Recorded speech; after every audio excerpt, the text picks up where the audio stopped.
Halo Bunda, ketemu lagi dengan saya, dengan Dr. Komang dalam channel Dr. Danen Channel.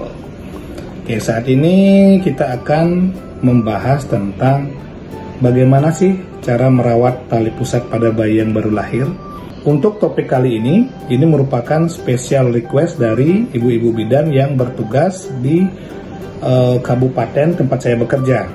Memang kalau di daerah kami, ya terutama saya juga, sering sekali menemukan bayi yang datang ke praktek saya, datang ke rumah sakit dalam kondisi mengalami infeksi dari tali pusat. Nah, ternyata setelah saya telusuri, tidak jarang di daerah saya bekerja, tali pusatnya ada yang diisi ramu-ramuan, ya, daun nangka yang dibakar diisi di situ. Kemudian ada juga diisi kopi. Kemudian kasus yang pernah saya temui juga ada diisi arang di situ, ya. Bahkan yang paling mengejutkan lagi, pada tali pusat bayi ini ada yang diberikan odol atau pasta gigi, ya. Sehingga apa yang terjadi? Nah, yang terjadi rata-rata bayi kita mengalami infeksi. Dan ini yang penting sekali saya bahas untuk saat ini.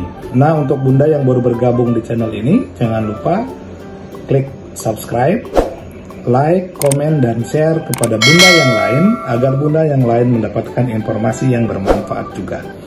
Oke, untuk perawatan tali pusat, ya. Nah, ini bayi ilustrasi, ya, bayi lahir dalam kondisi yang sehat. Rata-rata kalau bayi lahir dalam waktu 1 minggu pertama, maka tali pusat dari bayi tersebut akan putus dengan sendirinya. Bahkan ada beberapa kasus, ya, yang putusnya bisa sampai 10-14 hari. Nah, sekarang pertanyaannya, bagaimana sih cara perawatan tali pusat yang benar?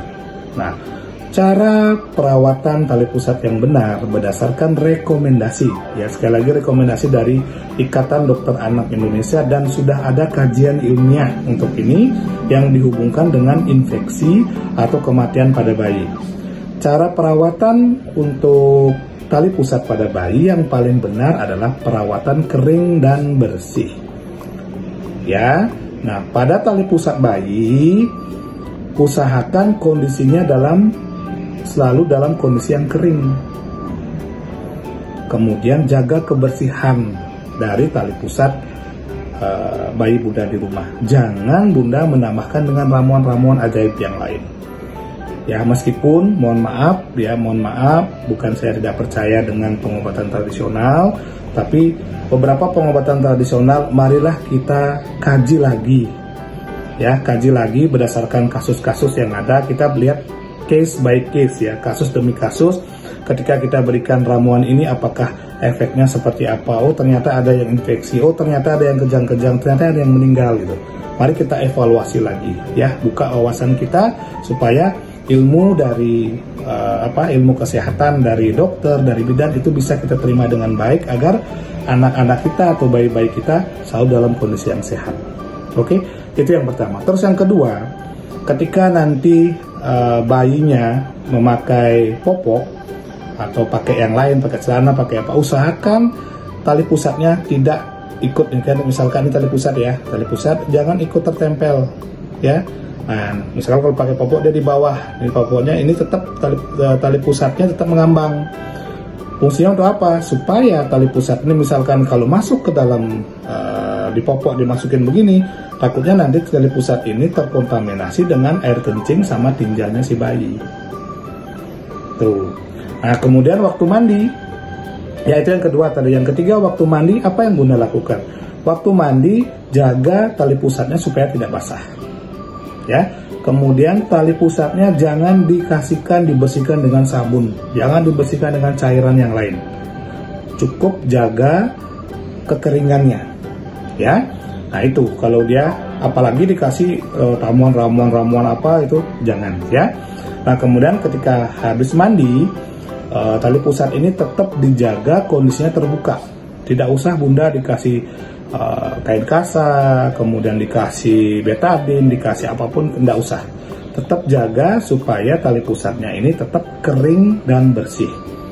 Percaya deh Bunda, dalam waktu 7 hari pertama itu pasti akan putus dengan sendirinya. Atau beberapa kasus bisa 10-14 hari. Bunda tidak usah dibantuin supaya tali pusat cepat putus, misalkan dibantu, karena efeknya apa? Ketika belum mengering sekali, ini sudah kita bantu untuk memutuskan tali pusat, yang terjadi malah apa? Terjadi perdarahan. Itu yang berisiko sekali. Kemudian yang terakhir yang saya mau kasih tahu adalah ketika sudah terlanjur, sudah diberikan ramu-ramuan, kemudian oles-oles yang ajaib-ajaib lah. Bagaimana Bunda mengetahui anak Bunda ini mengalami infeksi? Nah, ciri-ciri tali pusat yang mengalami infeksi, yang pertama adalah tali pusatnya berbau. Kemudian yang kedua, di sekitarnya warna kemerahan biasanya tali pusat. Kemudian yang ketiga, itu bisa sampai ada keluar nanah. Ya, sampai keluar nanah, pus di situ keluar banyak. Kemudian yang keempat, bayinya bisa biasanya mengalami rewel, kemudian demam, ya, yang naik turun. Kemudian kalau di sekitar tali pusatnya, ketika Bunda tekan di situ, biasanya terjadi dirasakan nyeri tekan pada daerah tersebut. Nah, hal-hal itu yang Bunda hati-hati, anak Bunda mengalami infeksi dari tali pusat. Nah, ketika Bunda menemukan kondisi anak Bunda seperti itu, jangan anak Bunda ditahan di rumah. Segera konsultasikan dengan dokter Bunda yang paling dekat di sana, supaya nanti dievaluasi sama dokternya. Ketika memang benar mengalami infeksi tali pusat, maka dokternya akan melakukan pemeriksaan lanjutan dan diberikan obat sesuai dengan keluhan yang anak Bunda alami. Oke, ya, kira-kira segitu dulu ya untuk hari ini. Kita berbagi informasi tentang bagaimana sih cara penanganan tali pusat yang baik dan benar. Untuk bunda-bunda yang kemarin kita pertemuan AMP dan merequest untuk tema ini, tetap semangat, tetap berikan edukasi yang terbaik untuk masyarakat kita demi masyarakat kita yang semakin jaya, sukses, dan sehat. Salam sehat untuk kita semua. Bye-bye.